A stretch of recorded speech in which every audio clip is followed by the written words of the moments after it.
Once again, welcome back to the Glorious Star classes, and today in this video lecture we will learn about quadratic equation. This is basically the introduction of exercise 5.3. So let us start. तो इसमें सबसे पहला क्या है, quadratic equation क्या होता है। तो ऐसा समीकरण जिसमें हमारे जो चर के दो घात होते हैं, ठीक है, तो वो इक्वेशन कैसा कहा जाएगा, क्वाड्रेटिक इक्वेशन। जैसे यहाँ पे दिया हुआ है ax² + bx + c = 0, इसमें मैक्सिमम पावर x पे कितना है, 2 है, तो इसे हम कहेंगे क्वाड्रेटिक इक्वेशन यानी कि द्विघात समीकरण, ठीक है। तो यह था हमारा एक द्विघात समीकरण, ठीक है। इसमें x² का इसमें मुख्य रूप से क्या होना चाहिए, the coefficient of x² is not 0, मतलब x² का जो कोफिशिएंट है, इसका गुणांक जो है ये 0 नहीं होना चाहिए, ठीक है। अगर ये 0 हो गया तो ये द्विघात समीकरण नहीं रह जाएगा, ठीक है। तो यही लिखा गया है कि a is not equal to 0, ठीक है। आगे देखते हैं, there are 2 roots in quadratic equation. किसी भी द्विघात समीकरण में 2 रूट होते हैं, 2 मूल होते हैं, जिसे हम अल्फा और बीटा से लिखते हैं, ठीक है। कैसे निकालते हैं, तो इसके लिए हम लोग प्रयोग करते हैं श्रीधराचार्य का नियम। तो श्रीधराचार्य के नियम से हम लोग इसको निकालते हैं। तो श्रीधराचार्य के नियम से अल्फा और बीटा जो रूट है, तो उसका मान क्या होता है, -b ± √b² - 4ac/2a, जहाँ a b और c क्या है, a है x² का गुणांक, b है x का गुणांक और c है कांस्टेंट। तो इस चीज़ को हम लोग अलग अलग अल्फा और बीटा दोनों लिख सकते हैं। एक बार प्लस लेंगे तो उसको अल्फा के रूप में लिख देंगे, पहला मूल अल्फा = -b + √b² - 4ac/2a, और बीटा = -b - √b² - 4ac/2a। तो ये हमारे 2 रूट्स निकलते हैं, 2 मूल निकलते हैं किसी भी द्विघात समीकरण के, ठीक है। अगला जो चीज़ है वो है डिस्क्रिमिनेंट, मतलब कि विविक्तर, जिसे हम लोग डी से लिखते हैं, ठीक है। तो ये क्या होता है, b² - 4ac के इक्वल टू होता है, ठीक है। अगर कोई द्विघात समीकरण है ax² + bx + c = 0, अगर इसका हमें विविक्तर निकालना है यानी कि डिस्क्रिमिनेंट निकालना है, तो क्या होता है, d = b² - 4ac, ठीक है। अब यह जो विविक्तर है यानी डिस्क्रिमिनेंट है, इसका जो वैल्यू होता है, इस पे हमारे रूट्स डिपेंड करते हैं कि हमारे रूट्स कैसे होंगे, मूल कैसे होंगे। जैसे अगर d का मान > 0 आ गया, ठीक है, अगर विविक्तर का मान > 0 आ गया, तो जो मूल होंगे वो क्या होंगे, रियल होंगे, वास्तविक होंगे, तथा डिफरेंट होंगे, मतलब अनइक्वल कह सकते हैं इसे, अनइक्वल होंगे, ठीक है, असमान होंगे और वास्तविक होंगे। जैसे एग्जांपल के साथ क्या लिखते हैं, अल्फा और बीटा एलिमेंट होंगे रियल नंबर के, तथा अल्फा और बीटा आपस में बराबर नहीं होंगे, alpha is not equal to beta, ठीक है। एग्जांपल के साथ हमें समझ में आएगा। यहाँ पे एक द्विघात समीकरण दिया हुआ है, क्वाड्रेटिक इक्वेशन x² - 2x - 3 = 0। अब इसमें हम विविक्तर निकालेंगे, तो इसका पहले हम कंपेयरिंग कर देंगे, x² + bx + c = 0 से लिखेंगे कंपेयरिंग ऐसे लिख देंगे, कंपेयरिंग विथ दिस। तो हमें a = क्या मिलेगा, x² का गुणांक 1 है, b = मिलेगा -2 और c = -3, ठीक है। अब इसका हम लोग निकालेंगे डिस्क्रिमिनेंट, d = क्या था, b² - 4ac, तो यहाँ से हो जाएगा -2 का स्क्वायर -4, a का वैल्यू 1 और c का वैल्यू -3। तो यहाँ से आप देख रहे हैं, यहाँ हो जाएगा 4 और यहाँ क्या होगा, 4 3 जा 12, माइनस माइनस प्लस, यानी आगे 16, और 16 क्या है, > 0 है, मतलब हमारा जो विविक्तर आया वो क्या आया, 0 से बड़ा आ गया। तो हम कह सकते हैं अगर विविक्तर का मान, डिस्क्रिमिनेंट का मान 0 से बड़ा आ जाएगा, तो उस समय हमारे रूट कैसे होंगे, मूल कैसे होंगे, वास्तविक होंगे और अनइक्वल होंगे, ठीक है, और समान। अब इसको सॉल्व करके देखते हैं, और देखते हैं क्या वास्तव में हमारा मूल रियल और डिफरेंट आ रहे हैं, अनइक्वल आ रहे हैं। तो हाँ, इसको सॉल्व करते हैं। x² - 2x - 3, इसका डायरेक्ट हम लोग फैक्टर कर सकते हैं। यहाँ हो जाएगा -3x + x - 3 = 0, इसको अगर हम फैक्टर करें, ठीक है, तो क्या होगा, इसको हम ऐसे यहाँ पे देख रहे हैं, x - 3, यहाँ से -1 कॉमन लेंगे तो x - 3, ठीक है। तो यहाँ से हमारा क्या आ जाएगा, = हो जाएगा 0, यानी x - 3 एक ब्रैकेट में, दूसरे ब्रैकेट में x - 1, यानी x का वैल्यू क्या आ गया, 1 और 3, और 1 और 3 क्या है, रियल नंबर है, और क्या है, अनइक्वल है, बराबर नहीं, मतलब अलग अलग हैं, ठीक है, बराबर असमान है। तो अगर हमारा d का वैल्यू > 0 आ जाए, तो हमारे रूट्स कैसे आएंगे, रियल नंबर आएंगे और अनइक्वल होंगे, ठीक है। दूसरा कंडीशन क्या होता है, जब d का मान 0 के बराबर होता है, वो देखते हैं कंडीशन। दूसरा कंडीशन, जब d = 0 हो जाए, उस कंडीशन में क्या होता है, मतलब b² - 4ac = हो जाए 0, उस समय हमारे जो रूट होंगे वो रियल होंगे, वास्तविक होंगे, लेकिन इक्वल होंगे, मतलब अल्फा और बीटा जो होंगे वो रियल नंबर के एलिमेंट होंगे, तथा अल्फा और बीटा आपस में क्या होंगे, इक्वल भी होंगे, उनका वैल्यू सेम होगा, ठीक है। एक एग्जांपल के साथ देखते हैं, x² + 6x + 9 = 0 दिया है। इसमें सबसे पहले हम लोग इस इक्वेशन का हम लोग कंपेयर करेंगे, लिखेंगे कंपेयरिंग विथ दूसरा लिखेंगे कंपेयरिंग विथ किससे, मूल जो समीकरण है हमारा ax² plus b x plus c equal to 0 से कंपेयर करेंगे तो a का वैल्यू मिलेगा 1, b का वैल्यू हम देख रहे हैं 6 और c का वैल्यू क्या है 9। अब इसका विविक्तर यानी डिस्क्रिमिनेंट निकालेंगे, क्या होता है b² माइनस 4ac, तो हो जाएगा यहाँ पे आपका 6 का स्क्वायर माइनस 4, a का वैल्यू क्या है 1 और c का वैल्यू है 9, हो जाएगा 36 माइनस 9 4 36 इक्वल टू 0, मतलब डी इक्वल टू क्या आ गया 0 आ गया। ऐसे कंडीशन में क्या होगा, हमारे जो रूट्स होंगे वो इक्वल होंगे और रियल नंबर होंगे। अब इसको सॉल्व करके देखते हैं क्या ऐसा वास्तव में है। तो अगर हम इस इक्वेशन का हम फैक्टर करें तो क्या होगा, x² प्लस 6x है, इसको हम लिख सकते हैं 3x प्लस 3x और प्लस 9 इक्वल टू क्या है 0। तो यहाँ से आप देख सकते हैं, यहाँ से हम डायरेक्ट कॉमन ले सकते हैं, x प्लस 3 हो जाएगा और यहाँ पे भी x प्लस 3 हो जाएगा, इक्वल टू क्या हो गया 0। यहाँ से हम ऐसे लिख दें।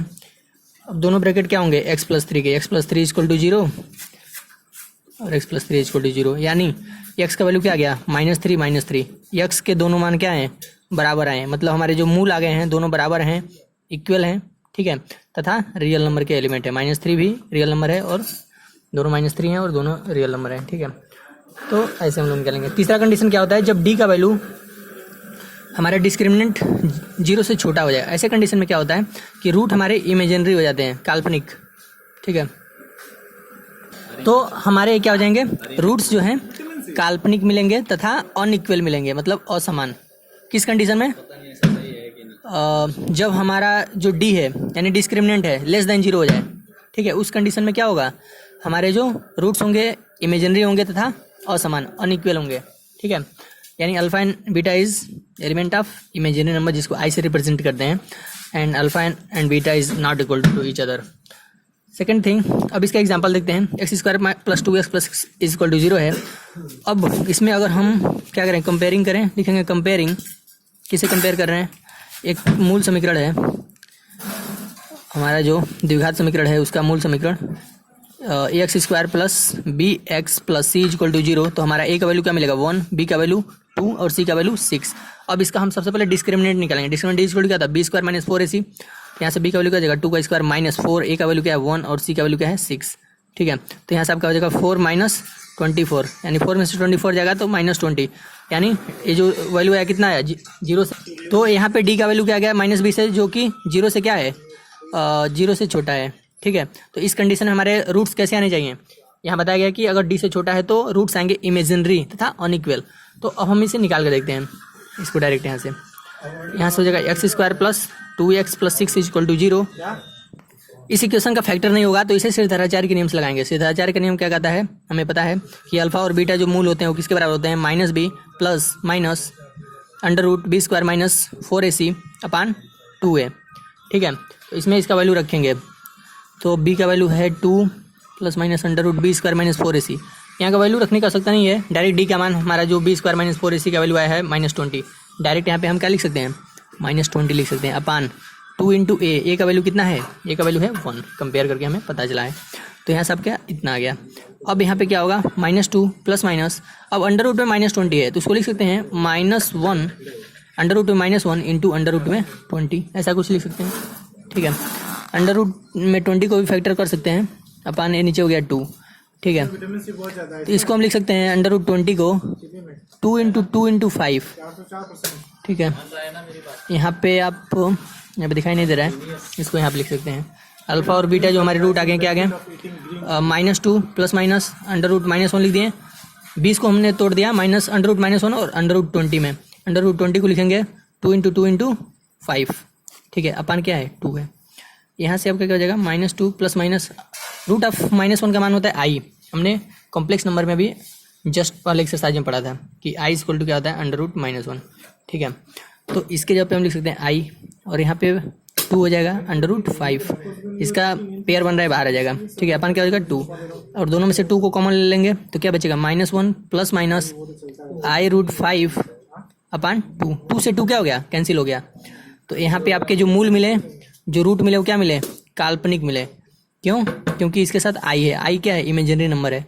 तो इस प्रकार से जो रूट मिले अल्फा और बीटा एक बार प्लस लेंगे एक बार माइनस तो काल्पनिक मिले हैं, ठीक है। तो इस प्रकार से हम क्या देख रहे हैं कि अगर हमारा जो विविक्तर है डिस्क्रिमिनेंट है अगर उसका वैल्यू 0 से छोटा आ गया तो उसके रूट्स कैसे मिलेंगे इमेजिनरी रूट्स मिलेंगे, ठीक है। तो ये था तीन कंडीशन विविक्तर का, उसके आधार पे कैसे कैसे हमारे मूल होते हैं, वास्तविक, अनइक्वल, इक्वल और इमेजिनरी और अनइक्वल। ठीक है, तो ऐसे हम लोग इस चीज़ों को हमने देखा। अगला जो है हमें क्या करना है, दीर्घात समीकरण कैसे बनाते हैं, how to make a quadratic equation when the roots of that particular equation is given.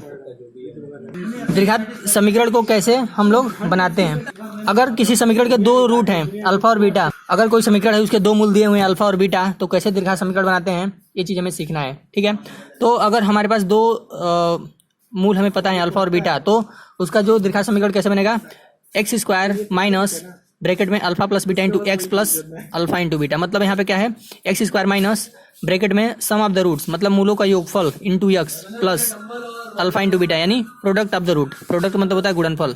ठीक है, मूलों का गुणनफल इक्वल टू 0। मतलब एक्स स्क्वायर कोष्टक में अल्फा प्लस बीटा ले लेंगे into x plus alpha into beta equal to 0। अगर हमें दो रूट्स दिए रहेंगे तो हम इस प्रकार से क्वाड्रेटिक इक्वेशन बना लेंगे। ठीक है, अब यहाँ पे दिया हुआ है कि यदि a x square plus b x plus c equal to 0 है, देन दो चीज़ें और सीखना है यहाँ पे। मूलों का योगफल क्या होता है, मूलों का योगफल होता है माइनस बी बाई ए, जहाँ बी क्या है, एक्स का कोफिशिएंट है और ए क्या है, एक्स स्क्वायर का कोफिशिएंट है। तो मूलों का योगफल alpha plus beta equal to हो जाएगा माइनस बी बाई ए, और मूलों का गुणनफल यानी product of the roots alpha into beta equal to c by a, where the c is the constant and b is the coefficient of x. एक example की सहायता से देखते हैं, तब हमें और अधिक क्लियर समझ में आएगा। दिया हुआ है if 2 and 3 are the roots of the quadratic equation then find the quadratic equation. अब देखिए यहाँ पे क्या होगा कि दो रूट्स दिए हुए, 2 और 3 दिए हैं उस समीकरण के, कह रहा है कि क्वाड्रेटिक इक्वेशन याद करो। तो हम मान लेते हैं अल्फा दिया है 2 और बीटा दिया है 3। अब क्वाड्रेटिक इक्वेशन बनाना है, तो क्वाड्रेटिक इक्वेशन क्या होगा, दीर्घात समीकरण लिखेंगे। क्वाड्रेटिक इक्वेशन यानी कि दीर्घात समीकरण क्या होता है, हमने पढ़ा था अभी फार्मूला कि एक्स स्क्वायर ब्रैकेट में x square minus alpha plus beta into x plus alpha into beta equal to 0। यहाँ से क्या जाएगा, x square minus alpha plus beta यानी 2 plus 3 into x plus 2 into 3 यानी 2 इंटू 3 इक्वल टू। तो यहाँ से आपका क्या हो जाएगा, यहाँ से आपका हो जाएगा कि एक्स स्क्वायर माइनस 2 और 3 5 एक्स प्लस 3 2 या 6, यानी हमारा जो दीर्घात समीकरण मिला वो क्या मिला, x square minus 5x plus 6 equal to 0। तो इस एग्जाम्पल की ज़्यादा हमें एक क्वेश्चन हमने सॉल्व किया।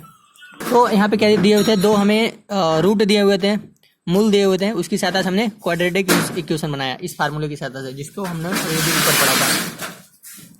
एक और एग्जाम्पल दिया हुआ है, कर find the sum of the roots and the product of the roots of the given equation 4x square plus 2x plus 1 equal to 0।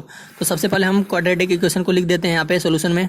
ठीक है, उसके बाद से लिखेंगे कंपेयरिंग, इसका तुलना करेंगे, किसके साथ तुलना करेंगे, लिखेंगे कंपेयरिंग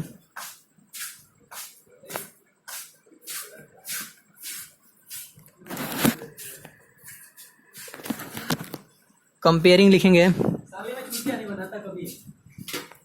कंपेयरिंग विथ किससे, a x square plus b x plus c is equal to 0 से। तो ए इज इक्वल टू मिला 4, b is equal to 2 and c is equal to 1। अब यहाँ पे क्या करना है, हमें प्रोडक्ट ऑफ रूट और सम ऑफ द रूट निकालना है। तो हमने पिछले पेज में अभी फार्मूला पढ़ा था कि सम ऑफ द रूट